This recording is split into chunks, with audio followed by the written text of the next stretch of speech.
எரேமியா தீர்க்கதரிசியின் புஸ்தகம் 33ஆம் அதிகாரம். எரேமியா இன்னும் காவற்சாலையின் முற்றத்திலே அடைக்கப்பட்டிருக்கையில் கர்த்தருடைய வார்த்தை இரண்டாந்தரம் அவனுக்கு உண்டாகி, அவர் இதை செய்கிற கர்த்தருமாய் இதை திடப்படுத்தும்படிக்கு இதை உருவேற்படுத்துகிற கர்த்தருமாயிருக்கிற யெகோவா என்னும் நாமமுள்ளவர் சொல்லுகிறது என்னவென்றால், என்னை நோக்கி கூப்பிடு, அப்பொழுது நான் உனக்கு உத்தரவு கொடுத்து நீ அறியாததும் உனக்கு எட்டாததுமான பெரிய காரியங்களை உனக்கு அறிவிப்பேன். எதிர்கொத்தலங்களினாலும் பட்டயத்தாலும் இடிக்கப்பட்டவைகளாகிய இந்த நகரத்தின் வீடுகளையும் யூதா ராஜாக்களின் வீடுகளையும் குறித்து இந்த நகரத்தின் எல்லா பொல்லாப்பி நிமித்தமும் நான் என் முகத்தை மறைத்தபடியினாலே என் கோபத்திலும் உக்கிரத்திலும் வெட்டுண்ட மனுஷ பிரேதங்களினாலே அவைகளை நான் நிரப்பும்படியாகவே அவர்கள் கல்தேயரோடே யுத்தம் பண்ண போகிறார்கள். இதோ நான் அவர்களுக்கு சௌக்கியமும் ஆரோக்கியமும் வரப்பண்ணி அவர்களை குணமாக்கி அவர்களுக்கு பரிபூரண சமாதானத்தையும் சத்தியத்தையும் வெளிப்படுத்துவேன். நான் யூதாவின் சிறையிருப்பையும் இஸ்ரவேலின் சிறையிருப்பையும் திருப்பி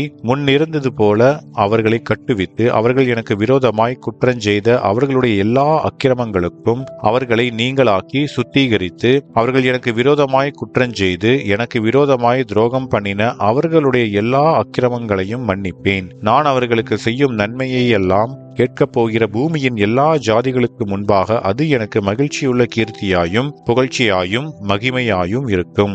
நான் அவர்களுக்கு அருளி செய்யும் எல்லா நன்மை நிமித்தமும் எல்லா சமாதானத்தின் நிமித்தமும் இவர்கள் பயந்து நடுங்குவார்கள் என்று இஸ்ரவேலின் தேவனாகிய கர்த்தர் சொல்லுகிறார். மனுஷன் இல்லாமலும் மிருகமில்லாமலும் அவாந்திர வெளியாய் கிடக்கிறதென்று நீங்கள் சொல்லுகிற இவ்விடத்திலும் யூதாவின் பட்டணங்களிலும் மனுஷனாவது மிருகமாவது இல்லாத பாழான எருசலேமின் வீதிகளிலும் இன்னும் களிப்பின் சத்தமும் மகிழ்ச்சியின் சத்தமும் மணவாளனின் சத்தமும் மணவாட்டியின் சத்தமும் சேனைகளின் கர்த்தரை துதியுங்கள், கர்த்தர் நல்லவர், அவர் கிருபை என்றும் உள்ளதென்று சொல்லுகிறவர்களின் சத்தமும் கர்த்தருடைய ஆலயத்துக்கு ஸ்தோத்திர பலிகளை கொண்டு வருகிறவர்களின் சத்தமும் கேட்கப்படும் என்று கர்த்தர் சொல்லுகிறார். அவர்கள் முன்னிருந்தது போல் இருக்கும்படி தேசத்தின் சிறையிருப்பை திருப்புவேன் என்று கர்த்தர் சொல்லுகிறார். மனுஷனும் மிருகமும் இல்லாமல் அவாந்திர வெளியாய் கிடக்கிற இவ்விடத்திலும் இதற்கடுத்த பட்டணங்களிலும் ஆட்டு மந்தையை மேய்த்து மடக்குகிற மேய்ப்பர்களின் தாபரங்கள் உண்டாயிருக்கும் என்று சேனைகளின் கர்த்தர் சொல்லுகிறார். மலை தேசமான பட்டணங்களிலும் பள்ளத்தாக்குகளான பட்டணங்களிலும் தென்திசை பட்டணங்களிலும் பென்யமீன் நாட்டிலும் எருசலேமின் சுற்றுப்புறங்களிலும்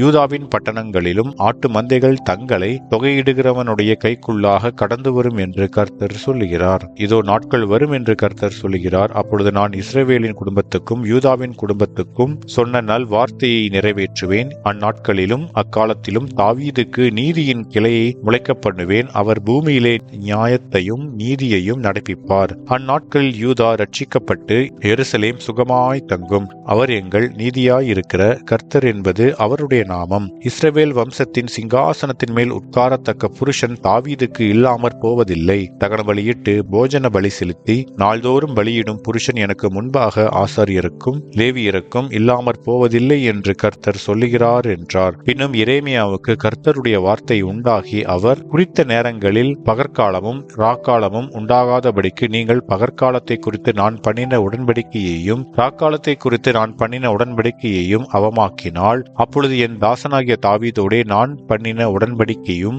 அவன் சிங்காசனத்தில் அரசாளும் குமாரன் அவனுக்கு இல்லாமற் போகும்படியாக அவமாகும். என் ஊழியக்காரராகிய லேவியரோடும் ஆசாரியரோடும் நான் பண்ணின உடன்படிக்கையும் அப்பொழுது அவமாகும். வானத்து நட்சத்திரங்கள் எண்ணப்படாததும் கடற்கரை மணல் அளக்கப்படாததுமாய் இருக்கிறது போல நான் என் தாசனாகிய தாவீதின் சந்ததியையும் எனக்கு ஊழியஞ்செய்கிற லேவியரையும் வர்த்திக்க பண்ணுவேன் என்று கர்த்தர் சொல்லுகிறார் என்றார். பின்னும் எரேமியாவுக்கு கர்த்தருடைய வார்த்தை உண்டாகி, அவர் கர்த்தர் தெரிந்து கொண்ட 2 வம்சங்களையும் வெறுத்து போட்டார் என்று இந்த ஜனம் சொல்லி தங்களுக்கு முன்பாக என் ஜனம் இனி ஒரு ஜாதி அல்லவென்று அதை தூஷிக்கிறார்கள் என்பதை நீ காண்கிறதில்லையோ? வானத்துக்கும் பூமிக்கும் குறித்திருக்கிற நியமங்களை நான் காவாமல் பகற்காலத்தையும் ராக்காலத்தையும் குறித்து நான் பண்ணின உடன்படிக்கை அற்றுப்போகிறது உண்டானால், அப்பொழுது நான் யாக்கோபின் சந்ததியையும் என் தாசனாகிய தாவீதின் சந்ததியையும் தள்ளி நான் ஆபிரகாம் ஈசாக்கு யாக்கோபு என்பவர்களின் சந்ததியை ஆளத்தக்கவர்களை அதிலிருந்து எடுக்காதபடிக்கு வெறுத்து போடுவேன். அவர்களுடைய சிறையிருப்பை நான் திருப்பி அவர்களுக்கு இறங்குவேன் என்று கர்த்தர் சொல்லுகிறார் என்றார் என்பதே.